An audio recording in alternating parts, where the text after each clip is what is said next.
On va reprendre sur un thème similaire qui est toujours de discuter de la bonification du RRQ, mais cette fois-ci en se demandant, est-ce que ça va avoir des impacts sur nos régimes complémentaires de retraite? Donc, la bonification est là, elle va profiter à tout le monde, mais est-ce que tout le monde va en profiter de la même façon? En fait, c'est ça. S'il y a des impacts sur nos régimes complémentaires de retraite, il faudra surveiller ça. Il est probable que les employeurs soient en demande à cet effet-là. Et puis donc, il faudra se préparer à ça. Comment on se prépare à ça? C'est la question qu'on a posée à notre prochain invité, qui est Marc-Antoine Vaillant. Il est actuaire et associé chez les services actuariels SAI. Il travaille principalement à la négociation des régimes de retraite des secteurs privé, municipal et universitaire. En fait, Marc-Antoine, que vous connaissez probablement pour certains de vous, a accompagné la FTQ, notamment dans les discussions entourant le projet de loi 57, qui a modifié la loi sur les régimes complémentaires de retraite, puis sur le projet de loi 149 qui a mené à la bonification du régime de rente du Québec. Donc, sans plus tarder, je lui laisse la parole. Merci d'être avec nous, Marc-Antoine, puis je vous demande de l'accueillir chaleureusement. Merci.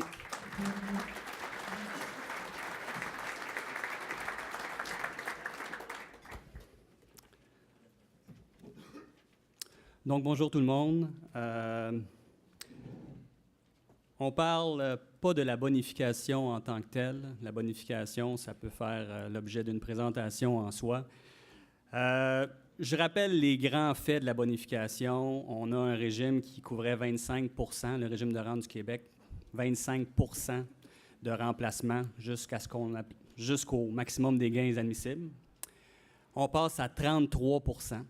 Okay, ça va se faire très graduellement dans le temps. Et on monte aussi le maximum des gains admissibles.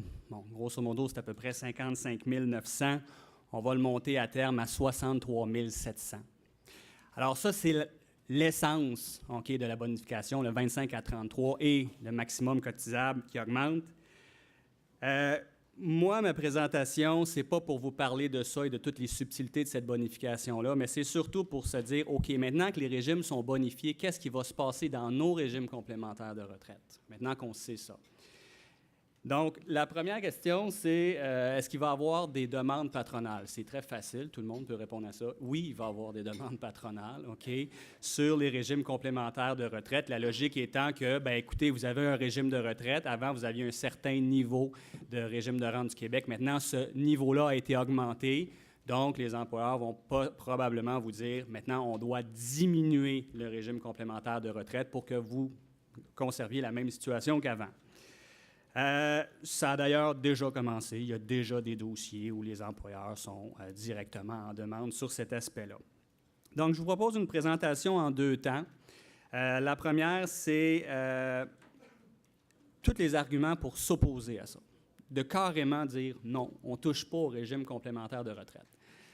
Question que je me fais souvent poser, c'est-tu automatique que si le régime de rente augmente, mon régime va diminuer? Je vous dirais que non, c'est vraiment pas automatique. Ça se négocie. Okay? Ça doit faire l'objet d'une négociation. On peut aller dans cette direction-là, peut-être en échange de d'autres choses, ou on peut carrément dire non, c'est pas automatique. Bon, c'est sûr qu'il existe peut-être des clauses quelque part qui prévoient un certain automatisme. Il faut toujours voir les textes de régime. Mais mon expérience, c'est non. Généralement, ces discussions-là doivent faire l'objet de négociations. Donc, premier temps de la présentation, on dit tout simplement non et les arguments pour le non. Et si vous décidez d'aller dans cette direction-là, qu'est-ce qu'on doit surveiller quand on arrime le régime complémentaire de retraite avec le RRQ bonifié? Donc, pourquoi dire non? D'abord, oui, c'est une bonne nouvelle, le régime de rente du Québec qui est bonifié. Par contre, on doit avoir dans la tête qu'il y a eu des mauvaises nouvelles au niveau des régimes complémentaires. La première chose qui me vient en tête, c'est les lois 3, le PL3, qui a affecté le secteur municipal, le PL75 qui n'est pas tout à fait pareil, mais qui est aussi une loi qui impose des réductions, dans le secteur universitaire. Donc, moi, je regarde tout ce qui a été perdu dans les régimes de retraite municipaux, universitaires, Puis je me dis, même en considérant que le RRQ est bonifié, on ne vient pas compenser toutes les pertes qu'il y a eu. OK? Il faut faire attention parce que le régime de rente du Québec, il est bonifié pour le service futur. Ça commence à compter de 2019. Ça va avoir un effet progressif jusqu'en 2025, mais vos anciennes années ne seront pas bonifiées, alors que ces lois-là ne se sont pas gênées. Elles ont été dans le service passé. Donc, on sait que les employés ont dû payer 50 des déficits dans le projet de loi 3. Bon, on pouvait négocier 45 aussi, là. Mais bottom line, on a eu beaucoup de pertes et ça touchait le service passé et le service futur, alors que la bonification touche simplement le service futur. Puis même s'il n'y avait pas eu de perte dans le service passé, quand vous regardez ce qui a été perdu dans le service futur, l'indexation, il y avait aussi des plafonds, si vous vous rappelez de ces lois-là, là, il fallait ramener les coûts à 18 quand on considère tout ce qui a été perdu, moi, même s'il y a une bonification au RRQ, là, je ne suis pas gêné de maintenir le statu quo. Il y a aussi des exemples qui ont été négociés. J'ai fait allusion à ces lois-là parce que c'est des lois où ça a été carrément imposé, mais il y a des gens qui, volontairement, dans les régimes privés, ont diminué leur niveau de prestation. Bien là aussi, c'est quelque chose qui se dit à une table de négociation. On dit qu'on est bonifié, oui, par rapport à maintenant, mais si on revient 4-5 ans en arrière, on était peut-être déjà, on était plus haut que ça. On a diminué, puis aujourd'hui, on se rebonifie. Ce n'est pas nécessairement clair qu'on va rejoindre le niveau qu'on était il y a 4-5 ans avant toutes les négociations. Okay? Parce que les négociations depuis 2008, là, je pense qu'on en parle depuis le début du séminaire, c'est surtout des négociations à la baisse. Donc, quand il y a eu des négociations dans les régimes de retraite, ce n'était pas des améliorations. En règle générale, ça a été des diminutions. Okay? Autre aspect qu'il faut souligner, là, c'est une bonification, puis on est tous très contents de ça. Je ne suis pas ici pour vous dire que c'était une mauvaise idée, la bonification. C'est une excellente idée, la bonification. Mais il faut faire un peu d'historique. Il y a eu des diminutions de droits dans le régime de rente du Québec. La plus récente, c'est en 2011, là, qui a eu des effets à partir de 2014. Ce qu'on avait fait à ce moment-là, c'est qu'on avait diminué la rente en cas de retraite anticipée. Les pénalités ont augmenté. Là. La pénalité est passée, règle générale, de 6 par année à 7,2 par année, si on prend la rente avant 65 ans. Quand ça a eu lieu, à ma connaissance, il n'y a pas eu des grandes négociations pour que les régimes complémentaires soient bonifiés. Okay? Donc, on a attaqué le régime de rente, puis ça a passé un peu comme une lettre à la poste au niveau des régimes complémentaires. On a gardé le statu quo. Bon, il y avait une situation, c'est qu'en même temps, les cotisations au régime de rente montaient. On n'était pas dans un momentum d'amélioration dans les régimes complémentaires de retraite, mais c'est simplement pour vous faire souligner que c'est un petit peu asymétrique, en ce sens que quand il y a des bonifications au RRQ, il faudrait réduire notre régime complémentaire de retraite, mais par contre, quand il y avait des diminutions au RRQ, là, on n'a pas bonifié notre régime complémentaire de retraite, donc c'est comme 2 poids, 2 mesures. Les gens disent souvent que cette réduction-là de 2011 n'était pas si importante que ça par rapport à la bonification qu'on est en train de mettre en place. Je me suis amusé, okay, les actuaires aussi, on s'amuse. C'est pas bien le fun, là, vous allez voir, mais je me suis amusé à faire des petits chiffres. Okay? On a vraiment trippé.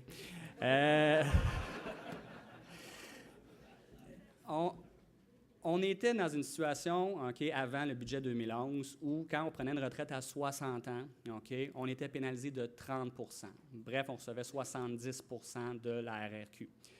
Graduellement, la pénalité est passée, là, je pense sur 2 ans, là, de 30 à 36. Et là, je vous annonce que ça ne touchait pas simplement le service futur, comme la bonification. Ça touchait le service futur et le service passé. Donc, si on regarde les chiffres, puis on y va tranquillement, si on prenait une retraite à 60 ans, puis on tient compte de la réduction du budget de 2011, bien, dans le fond, on avait un ratio de 25 %, puis on avait seulement 70 % de ça, on était réduit de 30 % à l'époque. Finalement, notre ratio, c'était 17,5 % à 60 ans.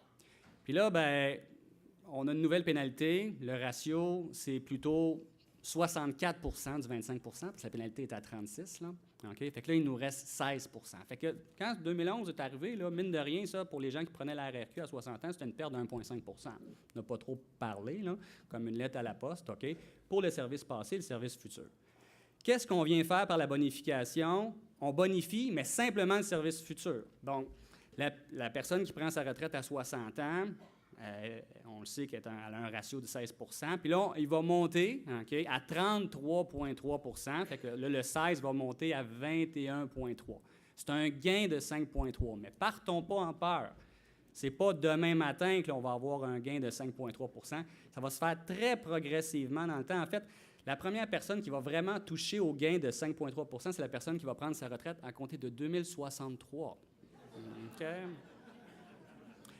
Donc, ce que ça veut dire en clair, c'est qu'un travailleur qui prend sa retraite en 2018, le gain est nul. En 2032, c'est 1,5 %. Parce que là, tu vas avoir assez d'années futures sur le 33 % que ça va commencer à jouer dans ta rente totale. Donc, tu vas avoir une bonification de 1,5 %. Mais le 1,5 %, on rappelle qu'on l'avait perdu en 2011. OK? Donc, ce que ça veut dire, c'est, avec ce regard-là, un travailleur devrait attendre près de 15 ans. Un travailleur qui touche sa RRQ à 60 ans, toujours. Si on attend 65 ans, ce n'est pas le problème. OK? Sauf que je vous rappelle qu'il y a beaucoup de monde qui ont des âges de retraite autour de 60, 61 ans dans les régimes qui vont prendre leur RRQ. Mais ce que ça vient dire, ça, c'est que, grosso modo, ça va prendre 15 ans pour effacer la perte de 2011 puis réellement commencer à profiter de la bonification. Donc, quand un employeur vous dit à la table de négociation, mais ton RRQ a été bonifié, tu peux dire « ouais, mais à ta minute. » OK? Si au niveau des ratios de remplacement, bon, c'est certain que le chiffre que les gens ont en tête, c'est le 70 %. Okay? Je ne suis pas la première personne qui vous informe de ça, là, que quand on tient compte des régimes complémentaires, des régimes publics, grosso modo, un objectif de 70 % de remplacement du salaire brut, ça devrait vous permettre d'avoir une belle retraite. D'abord, il faut compter, hein? C'est pas parce que vous avez un régime complémentaire de retraite que vous avez un ratio de remplacement de 70 %. Vous êtes peut-être à 60 % ou 62 %. Puis cette bonification-là va vous amener à 70 %, mais elle ne fera pas en sorte que vous allez être automatiquement trop riche, là. Vous allez juste vous rapprocher de l'objectif. Puis même si vous dépassiez l'objectif, même si on s'en va à 73, 74, 75, on n'est-tu nécessairement trop riche? OK? Je rappelle la logique du 70. La logique du 70, c'est de se dire, bon, à la retraite, il y a un paquet d'affaires que je ne paierai plus. Okay? Fait qu'avec 70 % de mon brut, je vais en avoir assez. Parce que je ne paierai plus de contributions au régime d'État, régime de rente du Québec, assurance emploi, RQAP. Je ne paierai plus mes contributions au régime d'assurance. À mon régime de retraite, je ne paierai plus de cotisations syndicales. Les impôts vont baisser. Je vais peut-être même avoir des crédits. Fait qu'en gros, avec 70 % de mon brut, je devrais avoir assez pour... Bien, quand on fait la mathématique, puis qu'on le compte, puis croyez-moi, je l'ai fait pas mal plus qu'une fois, on finit qu'on remplace à peu près 92 % de son revenu disponible. Donc, même si tu ne payes plus un paquet d'affaires, le 70 ne t'amène pas à 100 % de ton revenu disponible. T'amène à peu près à 90 %. C'est à peu près plus 20 %. OK? Fait que les études, souvent, qui s'appuient sur le 70, puis même j'en ai vu qui descendaient à 60, même 50, OK? C'est qu'ils vont chercher d'autres éléments pour vous dire, ouais, mais attention, il faut aussi considérer 3 petits points. Puis là, on rentre dans le plus discutable, le cas par cas. OK? L'exemple qui revient souvent, c'est la diminution des dépenses d'emploi. Quand tu es au travail, ça te coûte cher parce que, par exemple, tu vas plus souvent au restaurant ou tu as un habillement plus... OK? Alors, à la retraite, tu n'auras pas ces besoins-là. OK, mais là, on rentre vraiment, vraiment dans le cas par cas. Là. Moi, j'ai un uniforme au travail. Là. OK? Moi, j'amène mon lunch au travail. Qu'est-ce qui me dit qu'à la retraite, OK, je vais vraiment sauver sur les dépenses? Et il y a l'épargne personnelle aussi. Ça, c'est sûr que quand tu inclus l'épargne personnelle, tu joues à 2 niveaux. D'abord, quand on suppose dans nos modèles que l'individu épargne, bien, ça veut dire qu'avant la retraite, il y a toujours une portion de son salaire qui n'est pas utilisée, puis est utilisée à la retraite pour bonifier son revenu. Mais je mets toujours une réserve à ça. Le but de tout ça, là, c'est qu'avec nos régimes complémentaires puis avec les régimes publics, on arrive à 70. Si tu commences à considérer l'épargne personnelle, bien là, c'est sûr que ça va finir par marcher. Mais moi, il ne faudrait pas que l'individu soit obligé de se mettre 5-10 % de côté en plus de tout ça. Sinon, on peut dire que le régime ne marche pas, là. OK? Fait que moi, j'ai toujours la nuance de dire que quand on rentre dans les éléments comme les dépenses d'emploi, l'épargne personnelle, j'ai même vu des modèles qui disaient tu n'as plus d'hypothèque à payer à la retraite souvent. OK, mais moi, je suis à loyer. Les enfants, il n'y a plus de frais de scolarité pour les enfants. OK, mais tu sais, ça, c'est vraiment du cas par cas. Quand on regarde juste qu'est-ce qui est obligatoire, on est à moins de 100 %, puis pour nous amener en haut de 100 %, il y a des éléments qui sont plus discutables. Donc, pour moi, on ne prouve pas hors de tout doute qu'à 72, 73, 74, les retraités sont définitivement trop riches. Il y a tout le problème de l'indexation. Okay? Les régimes publics sont indexés, RRQ, Sécurité de la vieillesse, mais les régimes complémentaires ne sont généralement pas indexés. D'ailleurs, ça a même été interdit dans certains secteurs d'avoir des indexations automatiques. Fait que quelque part, oui, tu peux avoir un ratio de remplacement suffisant à la retraite, mais il va s'effriter dans le temps parce que la grande partie de ton revenu de retraite n'est pas indexé. Donc, on peut voir la bonification comme quelque chose qui permet de diminuer la perte du pouvoir d'achat à travers le temps, qui est nécessaire. Okay? Donc, allons pas réduire le régime complémentaire, servons-nous de cette bonification-là un peu à titre d'indexation de ce régime-là. Également, il y a beaucoup de débats là-dessus. Il y en a qui disent que le 70, c'est pertinent au moment de la retraite, mais qu'avec le temps, on a peut-être besoin de moins de 70 parce que les dépenses diminuent. Bien, il y a vraiment des partisans des deux côtés. Il y a des dépenses qui disparaissent, c'est vrai, à la retraite, d'autres qui augmentent, comme les soins de santé, les soins d'hébergement. Je ne sais pas si vous êtes déjà renseigné sur le coût de l'hébergement à des âges avancés, particulièrement quand on est autonome, c'est une chose. Quand on tombe dans le semi-autonome, dans le non-autonome, ça coûte cher par mois. Okay? Donc, avant de dire qu'à la retraite, les dépenses diminuent, je pense qu'il faut faire attention à ce qu'on regarde. Donc, deuxième partie de ma présentation, si malgré tout ça, vous décidiez de dire oui, je vais diminuer mon régime complémentaire de retraite, pourquoi qu'on voudrait faire ça? Bon, je pense que la première raison, c'est des raisons de coût. À un moment donné, je pense qu'on a un budget okay, qu'on peut accepter. Puis là, c'est de dire en mettre pour ma retraite, c'est bien beau, mais je veux vivre aujourd'hui aussi. Okay? Surtout quand on a des régimes qui ont des très, très bons ratios de remplacement, on peut commencer à se dire, ouais, ben là, écoute, 80, 82, 85 % de remplacement, on peut peut-être en lâcher un peu. Okay? Évidemment, il y a beaucoup de coûts qui sont partagés 50-50. Régime public, c'est pas mal tout du 50-50 au niveau du partage de coûts. Mais quand on dit qu'on diminue notre régime complémentaire de retraite, c'est sûr que comme on paye 50 % du coût, on ramasse 50 % de l'économie. C'est le fun. Mais en contrepartie, l'employeur va ramasser aussi une économie de 50 %. Et la logique, c'est que oui, mais les deux ont des augmentations qui augmentent à 50-50 au niveau du régime de rente. C'est normal qu'il y ait des économies à 50-50 au niveau des régimes complémentaires de retraite. Bon, comment ça peut se faire, ça? Tout le monde dans la salle a des formules de rente différentes. J'y vais avec un classique, comme on dit. Une formule de rente, une coordination des fois qu'on appelle. On a, par exemple, une rente viagère qui est 2 % du salaire. Puis à ça, on soustrait toujours 1,7 % du salaire qu'on limite à 55 900. Puis à ça, on ajoute une rente temporaire qui est 0,7 % du salaire, qui est toujours limitée, grosso modo, à 55 900. Ça, c'est un pattern qui est assez facile. Ça veut dire en clair qu'avant 65 ans, tu as 2 %. Parce que si tu fais 2 moins 0,7 plus 0,7, ça fait 2. Puis, à compter de 65 ans, là, tu as 2 moins 0,7. Si on envisageait une modification à cette formule-là avec la nouvelle, le régime bonifié, à quoi ça pourrait ressembler? Bien, ça serait, disons, 2 moins 0,9. Puis, à compter de 65 ans, ça serait 0,9. Bon. Alors, ça, c'est la situation. Avant 65 ans, je n'ai pas de perte parce que je reste toujours à 2 %, mais après 65 ans, bien là, je suis à 2 moins 0,9 au lieu d'être à 2 moins 0,7, donc c'est une perte. Mais ma RRQ a été bonifiée, fait qu'au global, ça devrait s'équivaloir. Alors, je vous l'ai illustré rapidement, OK, c'est ce que ça donne. Donc, on avait un taux de remplacement de 70 %. Si on modifie dans mon graphique du milieu la RRQ sans toucher au régime complémentaire, on monte en haut de 70. Mais là, dans le graphique numéro 3, comme on redescend le régime complémentaire, on retourne à 70 %.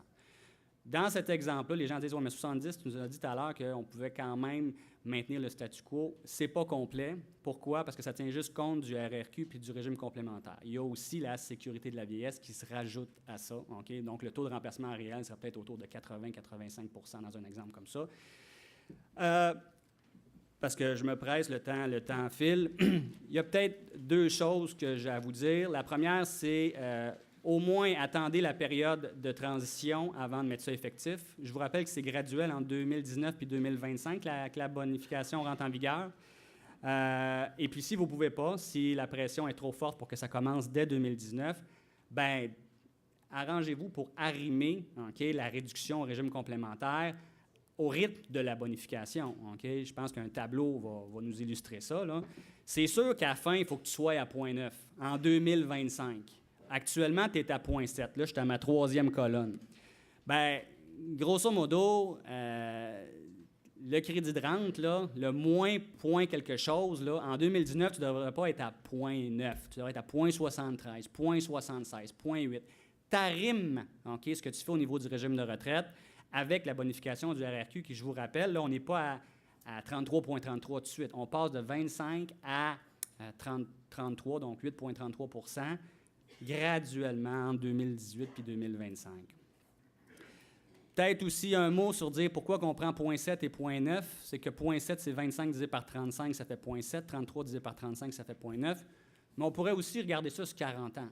Pas sur 35 ans, parce que je vous rappelle, entre autres, le régime bonifié, là, le calcul de la rente se fait sur 40 ans, pas sur 35 ans. Quand on regarde le régime bonifié, on fait 25 divisé par 40, c'est plutôt 0,6. Puis 33 divisé par 40, c'est plutôt 0,8. Donc, en gros, ce que je vous dis, c'est, écoute, si on est à 0,7 actuellement, pourquoi y aller à moins 0,9? On pourrait peut-être trouver un compromis à moins 0,8. Deux petites choses, je pense, qui sont assez importantes. On ne sait pas ce que ça va donner au niveau des coûts. Okay?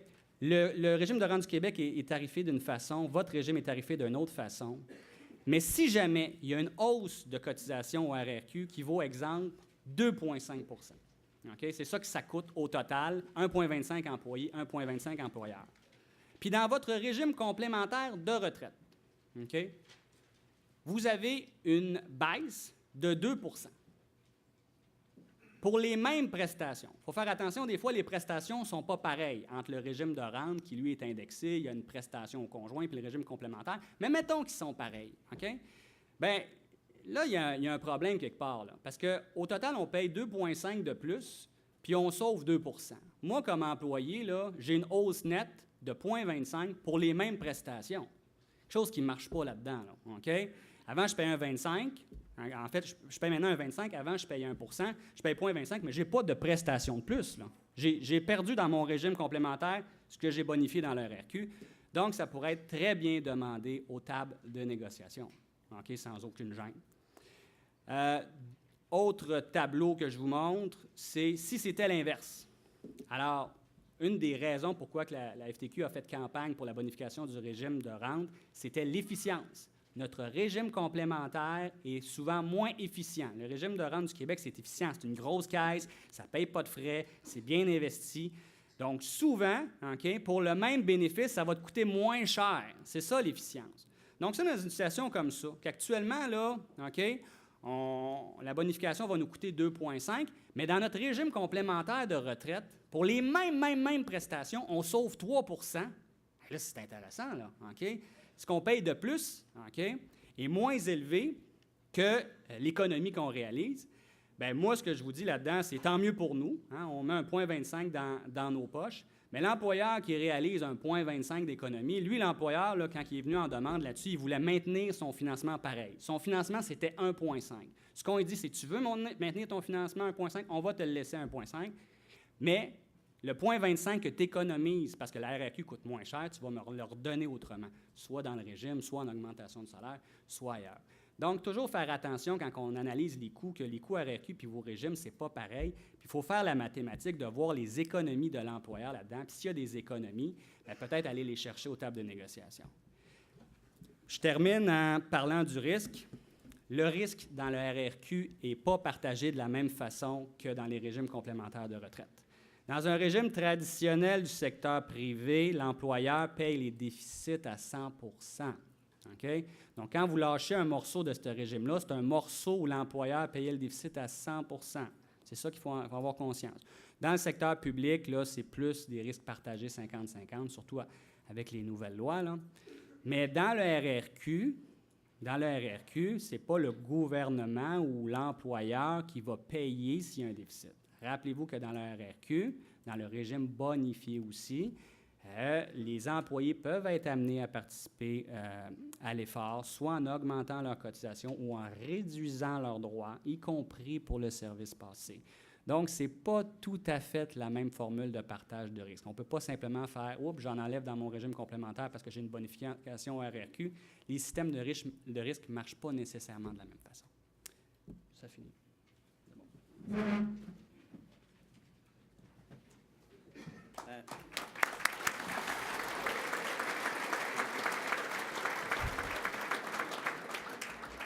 Merci, mon cher Marc-Antoine. Je pense que c'est intéressant. Première chose que je retiens, c'est qu'en tout cas, après ma barre, on va plutôt répondre non à cette demande-là. Puis ensuite de ça, on pourra étudier là, le cas par cas. Mais il n'y a pas d'obligation en tant que telle des suites de la bonification du RRQ de modifier, en tout cas à la base, nos régimes RCR. Ça va être assez cruel, là. C'est un sujet intéressant, là, puis je sais qu'il y a plein de questions. Je vais en prendre une ou deux, puis ensuite de ça, on va continuer pour la prochaine conférence parce que le temps file et c'est une triste réalité. Donc, oui, je vous écoute. Une chance que je me suis pointé vite. Bien, c'est ça. Ça, c'est l'expérience qui fait ça d'habitude. Là. Oui, André Fillery, regroupement des syndicalistes à la retraite. C'est bien d'être prévoyant par rapport aux demandes des employeurs qu'on anticipe par rapport à une augmentation qu'on aurait en 2063. Je vais même ajouter des arguments supplémentaires dont vous n'avez pas parlé. Encore faut-il voir que l'augmentation passe vraiment de 25 à 33 % comme revenu de remplacement. Question que soulève M. Michel Lisée, une personne que beaucoup de gens ici connaissent, qui est un économiste à la retraite, qui est venu souvent faire des présentations ici, qui vient d'écrire un texte dans une revue Relations qui est actuellement à kiosque. Alors, pour ceux qui le connaissent plus intimement, moi, je lui ai parlé il y a à peu près 3 semaines. Michel est en attente d'un rein depuis un bon bout de temps. Il a été greffé, il a reçu son rein le printemps dernier et se porte bien. Ce qui ne l'empêchait pas de continuer à s'impliquer dans le dossier de retraite, écrire des textes, aller des interviews à RDI, puis participer à des conférences. Alors, le texte qui vient de sortir soulève justement la question, est-ce que les gens vont vraiment recevoir 33 % comme revenu de remplacement? 2 éléments qui soulèvent. Premièrement, c'est censé être... ce qui est prévu, ce qui était déjà connu, qu'on n'en parle pas, c'est curieux qu'on n'en parle pas, puis on n'en ait pas parlé non plus, c'est que les gens qui reçoivent du supplément de revenu garanti vont se le faire couper quand ils vont recevoir ce revenu supplémentaire-là. En d'autres termes, on va te reprendre d'une main ce qu'on t'aurait donné de l'autre main. Il a bâti un tableau dans son article. On va donner l'exemple d'une personne qui reçoit 50 % du salaire, du revenu moyen, qui est donc 27 950. Son revenu actuel, donc, est de... la rente qu'il recevrait normalement, c'est 6 805. Ça, c'est des dollars 2018. La rente serait bonifiée en 2008 du 2065. Il y a une petite divergence avec vous. Vous parlez de 2063, je pense, une petite différence de 2 ans. La rente bonifiée serait aussi à 9 072. Donc, une hausse de 3 269. Ça, c'est le vrai 33 %. Mais si on enlève le supplément de revenu garanti, la hausse n'est que de 999. Une méchante différence. Et ça, c'est du vrai argent qui ne rentrera pas dans les poches de la personne retraitée. Alors, là-dessus, quand ça a été soulevé à la commission parlementaire, la ministre a été « Oui, c'est vrai qu'on va se couper le supplément de revenus garantis, mais là, on les aide à payer leur nouvelle cotisation. » Je veux bien, à payer une aide fiscale, mais veut dire, la perte de revenus est quand même là, puis on n'est pas compensé. Le deuxième nuage qui est soulevé par Michel Lisée, ça concerne plus maintenant les retraités. Ce qui est prévu, comme en parlait M. Morancy tantôt, il va y avoir une deuxième caisse, la Régie des rentes, là, pour le volet 2. Une caisse particulière avec sa politique de placement puis ses règles particulières. Et ce qui est prévu au niveau de cette deuxième caisse, si jamais elle est déficitaire, donc il y a une évaluation actuarielle qui en vient à conclusion que ça peut arriver. C'est arrivé en 2008, on a perdu 40 milliards. Donc, ça peut arriver. Si jamais cette caisse-là était déficitaire, disons, de 4 à ce moment-là, on va demander la moitié du déficit, donc 2 va être assumé par une hausse de cotisation employeur-employé. Et selon Michel, d'après ce qu'il lit dans la loi, l'autre moitié va être assumée par une réduction de la rente des retraités. Alors qu'on a toujours eu ceci à la Régie des rentes d'avoir une garantie financière pour les retraités. En 2008, malgré le 40 milliards de pertes, on n'a pas réduit la rente des retraités. On a augmenté les cotisations, mais on n'a pas réduit la rente des retraités. Alors ça, c'est deux arguments supplémentaires que vous avez, monsieur, à ajouter dans votre panier pour dire que les employeurs, je ne dirai pas le reste. Bien, merci. Excellent commentaire. Je ne sais pas si Marc-Antoine veut rajouter quelque chose, mais je pense qu'il avait de toute façon dit dans son introduction, effectivement, que ce n'est pas de la bonification comme telle qu'on traitait, mais plutôt de l'enjeu de l'impact sur les régimes complémentaires de retraite. Mais cette information-là est importante, donc je vous remercie beaucoup. Puis, tel que promis, je vais enchaîner avec la suite des choses.